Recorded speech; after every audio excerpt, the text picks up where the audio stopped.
শাশুড়িকে খুন করে ঝোপের আড়ালে মাথা লুকিয়ে রেখেছিল জামাই। ঘটনার 5 দিনের মাথায় বৃদ্ধার কাটা মুন্ডু ও খুনে ব্যবহৃত অস্ত্র উদ্ধার করলো জলপাইগুড়ি কোতোয়ালি থানার পুলিশ। গত শনিবার জলপাইগুড়ির বাহাদুর গ্রাম পঞ্চায়েতের বাণিজ্যের হাট এলাকায় সমীজা খাতুন নামে এক বৃদ্ধার মুন্ডুহীন দেহ উদ্ধার হয়। ঘটনায় 3 দিনের মাথায় বৃদ্ধার জামাই আলামিন হককে গ্রেপ্তার করে রিমান্ডে নেয় পুলিশ। জেরায় খুনের কথা স্বীকার করার পাশাপাশি লুকিয়ে রাখা মাথা এবং অস্ত্রের হদিশ দেয় জামাই। তাকে সঙ্গে নিয়ে তল্লাশি চালিয়ে এবার বৃদ্ধের কাটা মুন্ডু এবং খুনে ব্যবহৃত অস্ত্র উদ্ধার করলো কোতোয়ালি থানার পুলিশ। পিনাকি শীলের প্রতিবেদন, সিসিএন তরাইডুয়া সংবাদ।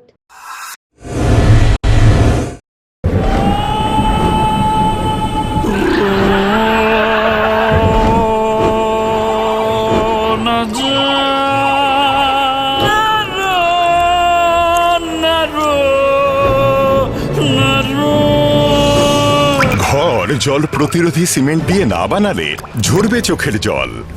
জল ঢুকলে কনক্রিট দুর্বল হয়ে যায়। স্টার ওয়েদারশিল্ড সিমেন্ট খারাপ আবহাওয়াতে ঘর ওয়েদার প্রুফ বানায়।